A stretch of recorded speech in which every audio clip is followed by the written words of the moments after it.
Saturday presents, in the red corner, the undisputed, undefeated Weed Whacker Guy. Champion of hurling grass and pollen everywhere. And in the blue corner, the challenger, extra strength Saturday. Eye drops that work all day to prevent the release of histamines that cause itchy allergy eyes. And the winner by knockout is Saturday. Saturday, bring it on. Welcome to the Sportsman's Voice Roundup, your weekly look at conservation and sporting community news happening across the nation and on the Hill. Thanks for tuning in. This is the TSV Roundup. It is Wednesday, which means it's time for another Sportsman's Voice Roundup, your weekly look at news and conservation from around the nation for the week of October 6th, 2025. Holy smokes, how did we get here? This week, our lead story, Massachusetts hears bill to add excise tax to firearms ammunition. CSF advocating for dedicated conservation funding in Tennessee. A tradition of conservation continues at this year's 21st Wine, Wheels, and Wildlife Gathering. Expanded opportunities available to Great Lakes hunters this season. Challenges with striped bass data and timelines could unnecessarily punish anglers. And finally, we wrap things up. Public comment opens for Washington's 3-year hunting season setting.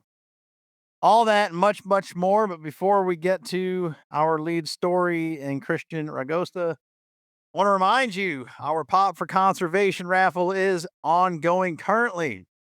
So before you run out of time, make sure you head to Conservation, Pop for Conservation, P-O-P, the number 4 conservation.com, Pop, P-O-P, the number 4 conservation.com. There you will have your opportunity to buy tickets, your chances in to win a great many things, to include vehicles, hunting equipment, firearms, trips, fishing equipment, all that and more at pop4conservation.com, P-O-P, the number 4 conservation.com.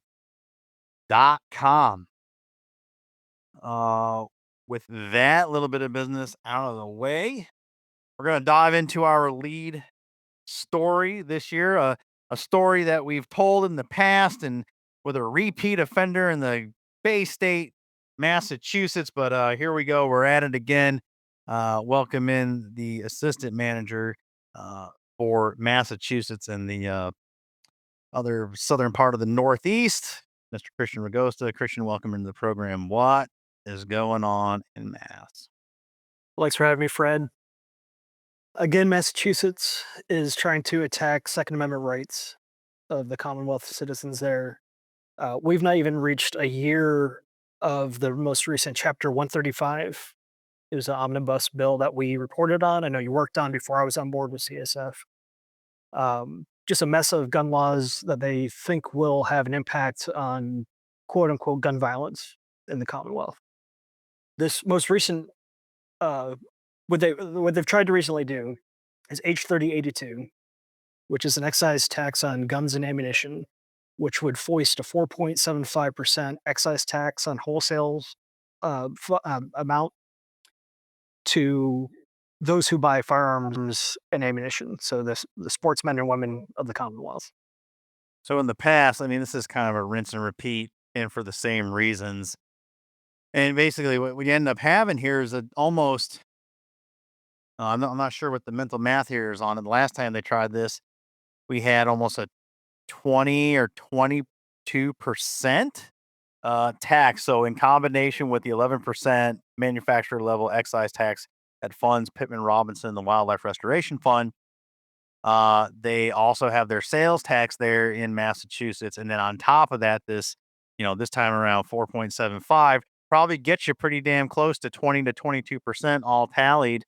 And to fund these pet projects on domestic violence and gun violence programs, saddling the sportsmen and women of Massachusetts that I dare say, if you look at it in totality, have no part in. Now, I'm not saying we're a perfect community and, there's bad apples here and there, but in large part, I bet if you did the dial down on it, These are criminal offenders with guns they ought not have, and here we go getting punished for other criminals, and they make us the patsy, I guess, if you will, because again, you talked about chapter 135, the nightmare that has turned into, or now that they're digging out and getting through it, and they just keep adding more on top of already bad ideas. So you were onto it, and I will say that is what CSF brings to the table. We're constantly monitoring these things. We're constantly working with our caucus co-chairs, our caucus members, and tip of the cap to you, Christian, because again, you were all over it. You say, "Hey, this thing's going on. I'm not sure if anyone in our space knows about this," and surely they didn't. This one was getting, under the wire, or whatever I'm trying to say here. It was getting snuck through to the point where leading community professionals that normally know about this had no idea. You sounded the alarm with our national partners, in-state partners. So definitely kudos to you for being all over it, and having an eye to the details on this. What are the next steps, and how are we engaging on this? Right, I appreciate that. So Massachusetts now allows 53 days after the hearing to submit written testimony. So that'd be November 21st of this year. We're asking people to make sure they get their opposition out there. As you mentioned, there were national partners, in-state partners did not see this. It was in the Joint Committee on Revenue. So maybe that's a big reason a lot of our folks didn't see it, because we don't see a lot of Committee of Revenue action. So we're asking people to make sure that they get their voices heard, because again, this is a tax that's solely on the shoulders of gun owners, sportsmen and women buying firearms, ammunition to support gun violence, quote unquote, prevention programs in the state, with no one else helping out. So one of the most law-abiding groups of Americans, hunters, anglers, sport and recreational shooters, trappers as well, they're kind of being demonized and saying that you have to stop violence in the Commonwealth. And I think that's just unfair to sportsmen and women, and just disingenuous of the Commonwealth to say we have a problem that we need to address, and going after the good guy. And I hope everyone gets their voice out there. And if you go to their hearing website, you'll actually find out the contact information for the committee staffer that you can send this into. And I gotta give my hats off to those folks. They actually asked for more comments. They want to hear from people. They want information. So again, please, everyone, get out there and make your voices heard. Yeah, so like we said at the top, um, this is nothing new. We've seen this in habitual offenders, California, New York, a lot of these coastal states where they have a problem with firearms. And it's like you rightly pointed out, it's got nothing to do with our community, and this has everything to do. It's a crime. It's a crime problem. It's a mental health problem, and we kind of don't delve into these topics here at CSF. We have our partners that lead on this, and we support. But it really needs to be said that if these states, and it's an issue across the entire country, we have a problem with getting people help for one reason or another, whether it's political correctness getting in the way or just treating people with kit gloves more than they need to be. There are a segment of our society that are not mentally equipped to deal with day-to-day activities, never mind owning a firearm that gets them into trouble. So, first and foremost, we gotta this is the identified thing. I think most Americans, if not all, can agree on that. There's gotta be something done to address those issues, especially at the local level. And then address your crime issues. You just open a website, a news website in the last few months, you see the constant struggles between the federal government, state governments, just all this stuff. And it's weird, like there's this group of leadership, if you want to call them that, politicians that seem to encourage the violence and encourage criminal behavior, which is really weird. I've never seen that in my life until now. And I'm not pointing fingers, I'm just reporting what's already out there that is factual. But when you have people that are unwilling to um, and disingenuously so address the problem of crime in their state, of which Massachusetts has a problem, and then you're gonna disingenuously turn around and put that on the backs of sportsmen and women who are funding conservation, who are making wild and public places beautiful for everybody, including the criminals. It's just a real weird place to get to, and because, um, as you rightfully pointed out, we are a small population, but that dude does a lot. We have a hard time finding our voice or finding someone with a big enough megaphone to champion our voice and kind of fight back these um, unfounded allegations, if you will, that, when we're getting saddled with this stuff. Now, obviously, our organization and our national partners, we do our best, but in states like Massachusetts, where man, we got some hills to climb that are almost 90 degrees straight up. It is a challenge. Well, as you mentioned, it's sportsmen and women are the backbone of our conservation efforts, funding what we can for habitat rehabilitation. There's several anti-Second Amendment groups that were in the testimony who flat out said that the sportsmen and women should be okay with this arbitrarily set 4.75% excise tax to also help with gun violence. And as you said, we are not involved with gun criminality, violence in any sort. Um, and we weren't even asked to the table. So I've talked to many different groups in state and national. Our opinion, our suggestions have never been honored. They've never been requested by these groups. So we're supposed to pay a check that we never even had a voice or a consideration on how it should be spent most effectively and appropriately. And this is not appropriate in my mind because it's trying to throw money at an issue that is not the problem of sportsmen and women.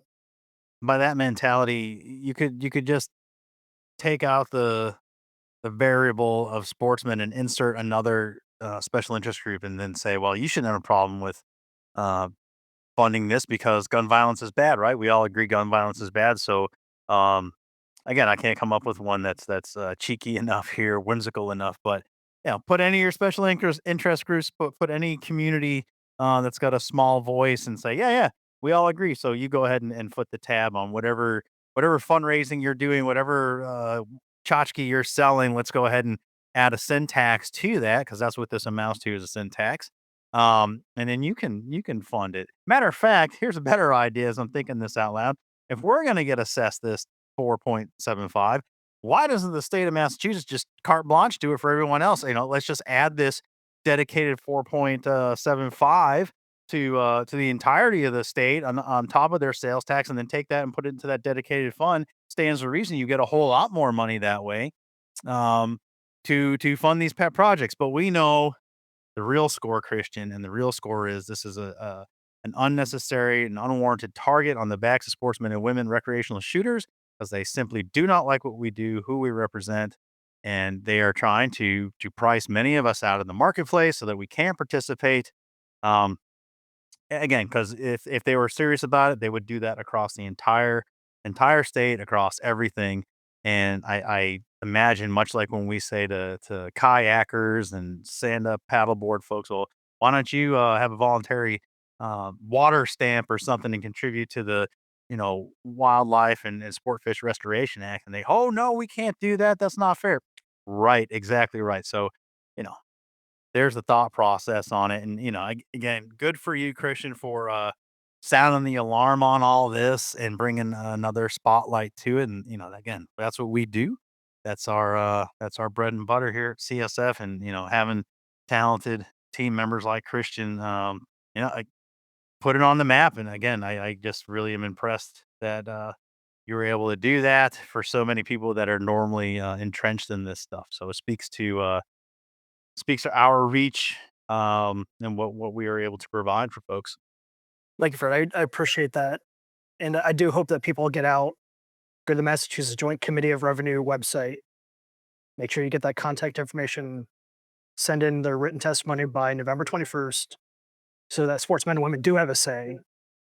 And we'll still have to fight this. And I have to also give credit to Senator Durant's office. He's our co-chair on our Massachusetts Legislative Sportsmen's Caucus. They got us in on time because this was a Monday hearing. It was just a weird timing issue. They did a fantastic job that at least somebody was present.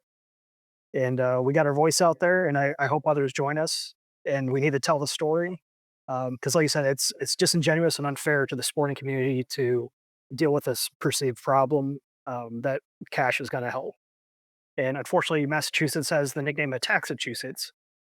So let's figure out a meaningful and appropriate response to this instead of attacking gun owners, which happens far too often in this Commonwealth. Again, Chapter 135 on October 2nd, 2024, got signed into law by an emergency preamble. So we didn't even have a year to figure out if this anti gun nonsense had an impact. 100%. And, as we sign off here, Christian, I will, especially the citizenry of Massachusetts and legislators tuning in, or the audience from Massachusetts tuning in, your governor, Maura Healey, rightfully signed a proclamation recognizing National Hunt Fish Day this very year. Was one of, I think, almost 47 states we're at to now out of 50, which is fantastic. And we do appreciate the governor recognizing the contributions of the sporting community in Massachusetts. Now, to that end, that proclamation spells out all the financial contributions, how much money is raised at the state level, how much is raised at the federal match, as well as economic impacts that reach outside of the mass wildlife, that reach outside of those license sales. So this isn't like a throw it in her face, gotcha. This is, yes, the governor did the right thing by declaring September 27th, 2025 National Hunting and Fishing Day in the state of Massachusetts, articulating all those things I just said. Now it's up to you guys to remind the governor, look what you just did on the 27th. By golly, we appreciate it. Now, please recognize all those points that you put your signature underneath and think about that as you're going to punish us. And what will that do? What are the ramifications going forward on all those punch items, all those economic impact statements? So we'll leave it there. We'll catch up with you, Christian, when we have updates on this and anything else going on in the region. Thanks for your reporting, and we'll see you down the line. Thanks, Fred. Look forward to coming back someday with good news. All right. Thank you, Christian. All right. My thanks to Christian once more for his contributions and, again, his leadership on an important issue like that and raising that. It's what we do. I keep saying it throughout that interview, but it is truly, and it's why we were able to provide that insider's information, to have our ear to the ground on this stuff to our national partners, to our in-state partners, and that's directly through our relationships and our work with our state legislative sportsmen's caucuses. That's what we bring to the table. That's our value and so much more. So proof positive right there. Great work, Christian. All right, before we get into the rest of it, my weekly reminder to stop what you're doing unless it's an emergency or you're driving. Do stop if you're driving to do this one little iteration. Less than a minute for all this. Here you go. As acknowledged before, most of you folks are listening to us on iTunes, which is great. Love it. Great platform. Probably the biggest podcasting platform we've got. There you will be able to subscribe to us or follow. It's really easy. Scroll to this program right now and you can hit it. It's a one touch. And if you scroll to the bottom of this episode, you should see 5 stars. If you've never filled those 5 stars in, just hit the 5th one. They all fill in automatically. Easy peasy. Your participation there, your followership, your subscription, which is free, your 5-star fill in, which is free, takes you no time, helps us, helps the program get pushed out and become more discoverable to folks out there who should be tuning in. Spotify is the other one you guys are really listening to us on. And again, you can do the same actions there. Takes you less than a minute to provide both and is so valuable, your participation to us and to the program. So we thank you for doing that. Moving onward, this from Connor Barker. CSF advocating for dedicated conservation funding in Tennessee. We heard a little bit about this a couple weeks ago. As we know, wildlife agencies must constantly adjust to today's economic realities and challenges that drive up the cost of mission delivery. A significant part of this constant economic pressure centers around demands necessary to run a well-functioning, fully staffed, efficient, and mission-driven agency tasked with being the stewards of our public trust resources. Although hunters and anglers always have and will continue to fund conservation through the purchases of sport licenses, the matching federal funds, and the cost of doing business. It continues to increase for fish and wildlife agencies despite all those um, supportive measures by way of the federal funds and that are matched to the sport licenses. States should consider additional dedicated funding streams to support wildlife conservation. Several southeastern states like Georgia, Mississippi, and Louisiana have invested in their respective states' wildlife conservation efforts by creating unique streams of dedicated conservation funding. Back on December 6th of last year, Tennessee Fish and Wildlife Commission voted to increase most hunting and fishing license prices by 28%, among other adjustments. On June 18th of this year, the license fee increase approval by the state agency in 2024 was eventually withdrawn from consideration before the Joint Government Operations Committee, following several comment or commitments by members of the committee to seek alternative dedicated funding for wildlife conservation. Last week, CSF, along with 31 other sporting conservation partners, submitted a coalition letter to Governor Sportsman's caucus member, Governor Bill Lee, expressing the urgent need for dedicated and sustainable funding for Tennessee Wildlife Resources Agency. The agency relies almost entirely on funding generated from sportsmen and women to support its mission. Despite receiving very little funding from the General Assembly, the economic contribution of hunting and fishing in Tennessee is a staggering $2.4 billion. Additionally, Tennessee ranks 15th nationally in funding generated through the American System of Conservation Funding, with over $78 million generated at the hands of sportsmen and women. Tennessee has an impressive track record of leveraging dollars generated from sportsmen and women with professional science based wildlife management to produce ample opportunities for hunters and anglers in the volunteer state. A sustained, dedicated source of funding for the state agency to complete the significant investment already made by sportsmen and women would only benefit the state's public trust resources that we all enjoy. An important point. All people get to. CSF is proud to be working closely with the partners in Tennessee on this important initiative and looks forward to continuing the push for dedicating funding into the 2026 session. Yeah, like I said, I want to say Mark Lance reported on something similar in perhaps Mississippi, one of those states down there, doing the same thing, and I think they were instituting a dedicated sales tax on equipment in addition to PR, but something that locals decided was a good thing to have that dedicated funding at the local level. So there are options. Thank you, Connor, for that.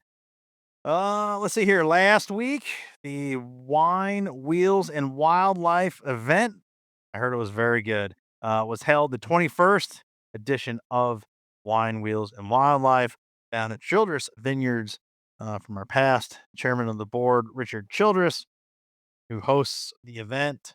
We'll bring you this quote here from Richard himself. Every year, I'll quote every year, I look forward to hosting Wine, Wheels, and Wildlife and sharing the room with like minded sportsmen and women who are deeply committed to protecting our outdoor heritage and supporting the future of conservation in America. He continues, as someone who has spent a lifetime enjoying the outdoors, I believe in giving back to the traditions that have given so much to me. The Congressional Sportsmen's Foundation does the critical work to defend our time honored outdoor traditions, and this event gives us a platform to not only celebrate that work, but keep the momentum going to help forge a bright future for the pursuit we all love. End quote. Wine Wheels and Wildlife is one of CSF's biggest events and has grown to become a signature event within the sporting community at large. The event brings together state and federal lawmakers, outdoor industry leaders, conservation partners, and notable figures from the NASCAR world to celebrate the collective achievements of America's sportsmen and women and focus in on a shared commitment to conservation and our time honored pursuits. This year's event featured remarks from Representative Richard Hudson in North Carolina, Will Primos, Johnny Morris, along with a performance by Lee Greenwood. The evening was filled with stories of impact, a spirit of camaraderie, and a shared dedication to the future conservation. This comment from CSF President and CEO Jeff Crane, quote, "We're honored to have the continued support from Richard Childress, who makes wine, wheels, and wildlife possible year after year." Continues. Since its inception, Wine, Wheels, and Wildlife has become the cornerstone event for CSF, bringing together passionate people rather, committed to protecting our outdoor traditions for future generations. From policy to partnership, it all starts with connection, and Wine, Wheels, and Wildlife delivers that every single year. CSI would like to extend thanks to all the sponsors who made this event possible. Title sponsors: Bass Pro Shop, Cabela's, Richard Childress Vineyards, Eldorado Holdings Inc., National Shooting Sports Foundation, Outdoor Sportsmen's Group, and Richard Childress Racing. And to our host sponsors: Ducks Unlimited, Gunbroker, Hornady Manufacturing Company, International Order, Teddy Roosevelt, MVP Robotics, Nicholas Air, Safari Club International, Rivers and Glen Training Company, Shield, Shimano North American Fishing Inc., and the Kinetic Group. Thank you all. I am sorry I missed that this year. Competing schedules sometimes happen. Not all of us were able to make it in time, but like I said, I heard it was quite the affair, and all those in attendance seemed to have a very good time and were very supportive of our mission and the night. This here from Bob Matthews: expanded opportunities available to Great Lake hunters this season. With October upon us, hunters around the Great Lakes region are drawing back on bucks and does. While Minnesota and Wisconsin's bow seasons have been underway since mid September, hunters in Illinois, Indiana, Michigan, and Ohio have just kicked off their bow seasons, and firearm seasons are not far behind. Success afield hinges on hunters' understanding of the state's hunting laws and regulations, and CSF encourages all sportsmen and women to get their hands on their state Fish and Wildlife Agency's regulation summary handbook to brush up on any update. One such update is that crossbows are still fully included in Minnesota's archery season, a continuation of a multi-year effort in the state. CSF worked to support the passage of full crossbow inclusion in both 2023 and 2025, as crossbows benefit the sporting conservation community by providing aging archery hunters the opportunity to continue to pursue their favorite species, as a sharp decrease in archery hunters occurs as hunters grow older. Additionally, following legislative efforts during the back half of the 2024 session, Wisconsin hunters may use modernized muzzleloading models during the state's black powder season.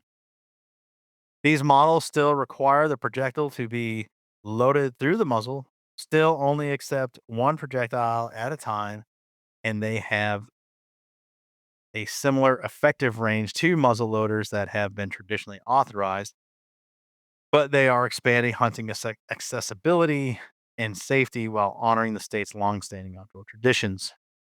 CSF will continue to work within the halls of the state government to secure victories for sportsmen and women that improve access and opportunity while protecting and promoting our sporting heritage. Our next article comes from Chris Horton. Challenges with striped bass data and timelines could unnecessarily punish anglers. Last week, CSF submitted formal comments to the ASMFC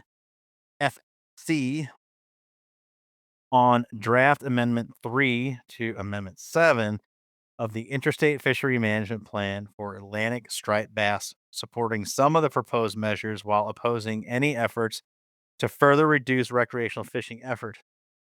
The draft addendum, which the ASMFC will take action on later this month, is proposing an additional 12% reduction to fish mortality which includes further seasonal closures to only very slightly improve the odds that population rebuilds by 2029, which CSF believes is unnecessary. Striped bass removals are at a 30-year low, and the number of larger fish in the population continues to grow towards the rebuilding target, despite several consecutive years of unsuccessful striped bass spawns and poor recruitment on the Chesapeake Bay. The basis of CSF's opposition to further restrict recreational angling includes outdated rebuilding assumptions, a 10-year timeline to build the spawning stock biomass above the target level is an arbitrary timeline not based on striped bass life history. Furthermore, the rebuilding target assumes the same conditions exist in the Chesapeake Bay today that were in existence 30 years ago, on which the spawning stock biomass baseline is set. And eh, if you're from the area or you visited, you know that is not true at all.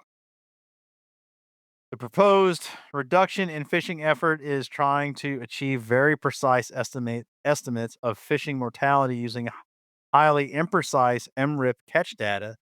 The difference between the estimate of fishing mortality to rebuild the population and the estimated fishing mortality rate from 2024 was only 0.01 or 1%.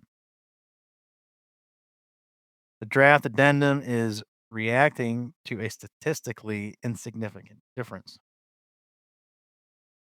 Higher spawning stock biomass does not equal higher recruitment. History has clearly demonstrated that there is no relationship between the spawning stock biomass, which is the number of larger females in the population, to the number of young striped bass seen in the bay the following year. Environmental conditions, not fishing effort, or the number of big females in the population are driving poor recruitment. While opposing efforts to reduce angler access to striped bass fishery, CSF is supporting several of the recommendations in the draft addendum, including the following: standardizing how striped bass are measured for regulatory compliance across all states, ensuring fairness and enforceability, tagging commercially caught fish at the point of harvest to aid enforcement of commercial quotas and increase accountability within the commercial sector, changing the Maryland striped bass seasonal structure to provide more angling opportunities in the spring, reduce post-release mortality concerns in the summer months, better align with Marine Recreational Information Program (MRIP) waves, and provide better clarity for anglers and enforcement authorities. Since 2019, several striped bass management measures to reduce fishing-related mortality have already been implemented. To reduce fishing mortality further, segments of the season will have to be closed to effort in some fashion, denying access for anglers. However, given that the current regulations have already reduced striped bass removal to its lowest level in 30 years, and the SSB is in fact rebuilding under the current framework, no additional restrictions would be necessary. Yeah, you've heard similar conversations had between myself and Mr. Horton here on the past, especially relates to state level implementations in the Gulf surrounding snapper seasons, what Florida and some of the southeastern Atlantic states are looking to do as well to do state reporting and get a better handle on those species. Chris and I were just talking the other day about this very issue, and gosh, wouldn't it be interesting to see if some of our northeastern states, mid Atlantic, all the way up to Maine, where we have striped bass fishing, if they were to find a way to measure and register fish. Um, Seems like there's a model in the Gulf that could help. We will see. Chris will bring us some more. Finally, let us go to this from Marie Newmiller. Public comment opens for Washington, their 3-year hunting season setting. The department announced the opening of public input on a 3-year hunting season planning cycle, inviting hunters and other outdoor enthusiasts to submit feedback through the online public scoping survey. This marks the beginning of a collaborative rulemaking process for the 2027 through 29 hunting seasons, focusing on potential updates to the Washington Administrative Code that governs everything from season dates and bag limits to special permits and land access. As part of the agency's commitment to sustainable management under the game management plan, the survey emphasizes public involvement to ensure regulations reflect real hunter experiences and priorities.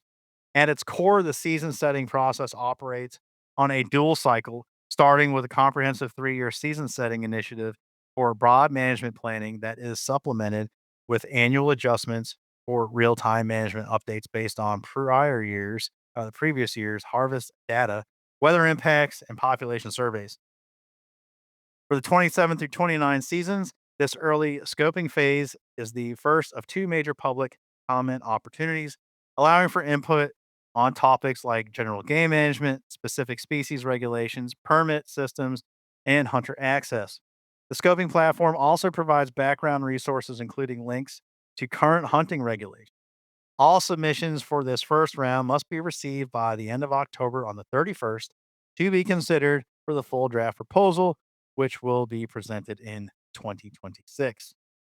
This open call aligns with the agency's data informed approach, where staff analyze harvest reports, hunter surveys, and field data from early year population assessments to refine hunting season recommendations in line with the North American model of wildlife conservation.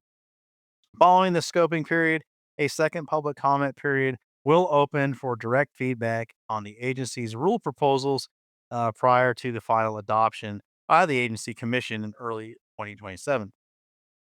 For sportsmen and women, this is an opportunity to advocate for management goals, improve access, expanded opportunities, and updates to the hunting seasons.